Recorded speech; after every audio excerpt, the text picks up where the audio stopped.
Sometimes when we hear law of attraction teaching, we feel our own pain of, well, I tried that and that doesn't seem possible for me. That may be true because the way that you're hearing it from that teacher or that book is not including your subjectivity. Maybe there's only a part that you can use because it's too objective and it's not including your situation. So I want to talk about a few areas of the law of attraction, how it needs to be thought of intelligently with more than just it's some kind of trick that you can do.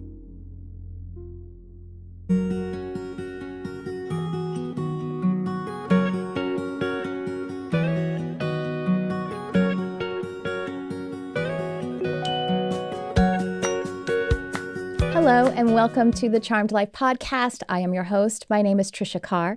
I am an empathic channel, multidimensional medium, spiritual teacher, and hypnotherapist. I would say that I'm a spiritual teacher by how much time I spend doing things more than anything. I also create a lot of audios. I do a lot of meditations and hypno-journeys. You can find those to purchase on my website. Just go to Meditation Store under the tab that says Podcast and Media. And then you can also just stay tuned to this podcast feed or YouTube channel because I periodically offer them for free. And finally, you can also join my Mystic Arts Academy, which is a twice monthly workshop plus one to 4 times per month group live meditation offering. It is a beautiful community. Check that out on my website. You can find all of those links below. So welcome to this episode. I want to talk about the law of attraction and the way that it is sometimes either delivered and or received. And this is the key to it, delivery and receipt. So the law of attraction is that like attracts like, and that what your frequency is what is going to draw something to you. We have I guess kind of at this point, older school ways that it was delivered, like The Secret. Now The Secret, I don't think I read the book. Maybe I did, but I definitely saw the movie The Secret. And when it came out in 2006, I had already been studying Deepak Chopra's work. I'd been reading his books and stuff. And so when I watched the movie, I was like, The Secret is the law of attraction. That's not a secret. I know about the law of attraction. But that was me. But the way it was delivered in The Secret, I have to say, I'm sure it helped some people. And I think collectively it was good because it kind of put some things into a more common conversation than it had been. But, it was kind of, there was a lot of shortcuts to explaining what was going on. I particularly remember there was someone speaking like a voiceover, and then there was a young lady, and she went by a window of a store, and there was like a gorgeous necklace, a diamond necklace or something, and she put her fingers on her temple, and she closed her eyes and concentrated, and then it showed up on her neck. Now, that's how I remember it, at least. I haven't seen it in 15 or more years. But I think that's how it happened. It was something to that effect. Now, I know they were demonstrating, and it was being a bit of a hyperbolic explanation of it. But at the same time, it was misleading. I'll just say that. So I want to talk about a few areas of the law of attraction, how you can use it, and how it needs to be thought of intelligently with more than just it's some kind of trick that you can do. So I'll first of all say that one thing we have to acknowledge is subjectivity and objectivity. Subjectivity is what's happening with a person, with the individual. And then there's also objectivity, what is happening in the outside world. Now we are a part of all of that. I am co-creating the outside world. My inner frequency, my inner vibration is a projection. The outside world is a projection of my inner frequency. Sorry, I almost said that backwards. So who I am inside is a projection of the outside world. Sometimes this is heard, and it is thought that somehow that means you are to blame or that you've done something wrong. That is not what that means. Because, my brothers and sisters, we are co-creating this reality. We have set things up in our life from a pre-birth standpoint to be dispatched into a time-space reality with certain parameters of who we could possibly be, meaning I was possibly going to be something like this. I was not going to be a 7'4" tall NBA player. My genome did not allow that at all. I was going to be born of my parents. When that decision is made, it can't be unmade. Even if you are adopted or something, you still had biological parents. So these are things that we set up in advance. You were born into a time, you were dispatched as an incarnation into a time-space, a space-time, with the pain and sorrow that may be there because you wanted to be a part of it, because you wanted to help heal it, because you wanted to learn from it. So that is how the subjectivity, the personal, is relating to the objectivity, the outer. It does not mean that you are wrong or you are lesser or anything like that. If you are a person who has a context where the law of attraction doesn't work, like you put your fingers on your temples and then voila, you have a necklace around your neck.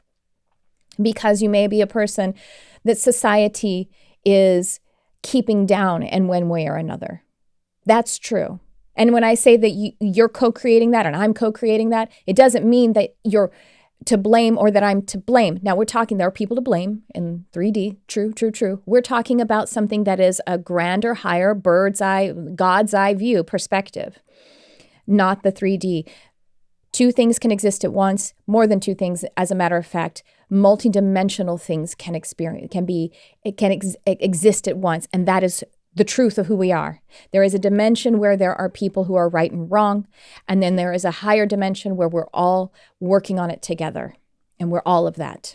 So that's something that sometimes I think the law of attraction teaching, if it's done quickly or cavalierly, maybe it doesn't include.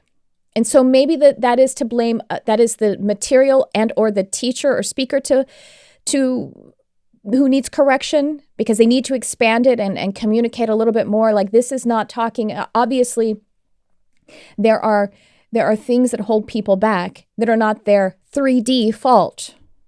You're not to blame, or you're not responsible for the fact that I didn't get the education that someone else just had purchased for them and they just went through. They just, glided through. We may be equal potential, but I lived in poverty, and this person just said, here's a car, here's a college, and you know what I mean? Like, and here's more support. I didn't have that, and some other people do. That's not my fault, but it does start me at a different place. But from a higher self perspective, I chose that because I wanted to learn from it. Again, higher self perspective, not the same as what's happening here and I'm to blame or responsible for it. Subjectivity versus objectivity. When I'm having another way the subjectivity and objectivity works in our lives is I have a feeling about something. The way that I can apply that to others in conversation or in action is if it does somehow take them into consideration. So in the situation of, let's say, public health, I want to experience freedom, but if what I have going on with myself is contagious, then I shouldn't take that freedom into the public. Do you see what I mean? And some of you guys know what I'm talking about. But that's the difference. It's not infringing upon my rights. I'm actually infringing upon other people's rights. We have as an objective standard something like science, and we have other things like academia that help us to sort of zoom out and behave with one another. Science and academics and, just critical thinking and conversation. But how you run things in your house and in your body is different. And that's fine and great. But we can't expect other people to understand our subjectivity as well as we do when we're working in the objective sphere. So that's, I think, maybe from the listener standpoint too. Sometimes when we hear law of attraction teaching, we feel our own pain of, well, I tried that and that doesn't seem possible for me. And that may be true because the way that you're hearing it from that teacher or that book is not including your subjectivity. So this is when you might say, take what resonates and release the rest, because maybe there's only a part of the way that is being delivered that you can use because it's too objective and it's not including your situation. But maybe there is a clear mechanism principle that you can apply in that sense that if you are able to lean into a more positive feeling, even if things are really difficult, that just you'll feel better. And then you'll better be equipped to make the changes outside, work and keep yourself safe or protected, or move toward abundance even if your inner world is feeling clearer and moving in a positive state. So that may be something you could take from something from the teacher. We have to also understand that when someone is speaking publicly, attempting to communicate to a broad audience, they are being objective and they can't take into consideration, because the lecture or talk or conversation would be you just can't take into account everybody's possible situation. It's not possible. And so you have to kind of take that in for yourself and use it how you would. Again, I'm talking about how the law of attraction can either be misunderstood or not properly taught. And I think it's a balance. I think it's a balance of both. And the key to that is the subjectivity, personal, and the objectivity, the collective, those perspectives. So I'll give you another example or extrapolation from that. Some of the law of attraction teachings have like vision boards. And so a vision board is when you kind of cut out things from magazine and paper and you put them on a board and then you put them out there and you meditate on it or you just see it in your space daily. And that works really great. People have these in The Secret itself. They have these phenomenal testimonies of, yeah, I did that. And then like 3 years later, it turned out I actually bought the house that was on my vision board. And I didn't even realize it until I went and found that vision board. So it can do some pretty phenomenal things to use a vision board. But if you have a vision board and the way when you see it, it creates a feeling of lack, like, man, that's not what my house looks like. I mean, that's how affirmations are supposed to work. They are an affirming of whatever the energy is in your energy, affirming of it. But if a vision board is creating negation, where you see that and you say, that doesn't work for me. I'm sad now. My house is dingy. Doesn't look like that. I don't know how I'm ever going to do that. If it's not, you're not actually working in affirming energy. So then maybe the vision board doesn't work for you, at least not right now or whatever. Maybe it doesn't work for you at all. It's just a tool. And so if that tool isn't working for you, we have countless and endless tools. So once again, I think that I've seen people, if they do something like a vision board and they say, well, I tried it and it didn't work. Throw the baby out with the bathwater. This universal law, this concept doesn't work. Or I'm broken, which is even sadder or worse. I'm broken. I don't know how to do it. So I don't know how to do the law of attraction or any of these universal laws. So either I give up or I just keep being frustrated. And that's going to actually keep you from manifesting things because you're in the vibration and the mindset of I can't do it. I don't do it. I am broken. Therefore, that's what we manifest is literally broken, can't, not able to. So how this applies to the concept of subjectivity and objectivity is we have to take concepts, tools like maybe a vision board, and we have to tailor it to ourselves, or we have to chuck it out and try something else. I don't use vision boards. They don't work for me because that specificity for me does not work on my energy. Looking at a picture of a house doesn't inspire me. It doesn't, or a car, or whatever it is, you know what I mean? Like it doesn't create that positive feeling in me. It's at best neutral. It doesn't usually create negativity in me, but it just kind of honestly, it creates clutter in my house. I've tried it a little bit. It doesn't work for me. Some people are not as overt and literal with how they work with manifestation, meaning like seeing pictures or outlining things. It has to do with our suggestibility. I'm a hypnotherapist. That's a whole different thing. But in case some of you have actually heard me talk about this, that's what it has to do with. So for me, rather than a vision board on paper on the wall, I sit in meditation and I call up the feelings of well-being and abundance and joy.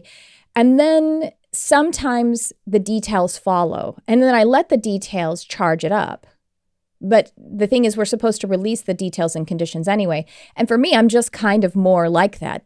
Sometimes there aren't any details. The details can be confusing for me, the conditions. For me, it's more about the pure feelings of it, the positive feeling of it. For some of us, calling up the conditions and the details to help us elicit those good feelings, but you want to hang on to the good feelings. So you see, once again, we have to work with how we are, the subjectivity. When a teacher or a book is teaching something, it's being objective. It may even be when a person is teaching spirituality or philosophy, it has to be more of a hyperbole. A hyperbole is an exaggeration. It's a metaphor, and it's sometimes metaphoric, but it's an exaggeration of a concept in order to communicate a broad concept objectively.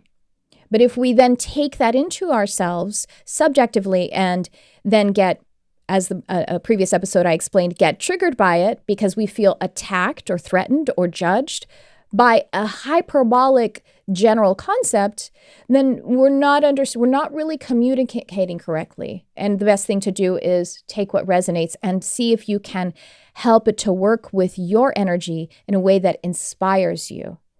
So the law of attraction is a universal law, but honestly, it is a subset. It's not even a primary universal law, because a primary universal law, an immutable universal law, is one that can't be changed, and it doesn't fluctuate in subjectivity and objectivity like the law of one. The universal law of one is that we are all one. Now, we have different experiences inside the illusion that we are separate, but that doesn't actually overcome the law of one. It's within it. It is a property of it, the illusion and the separation experience.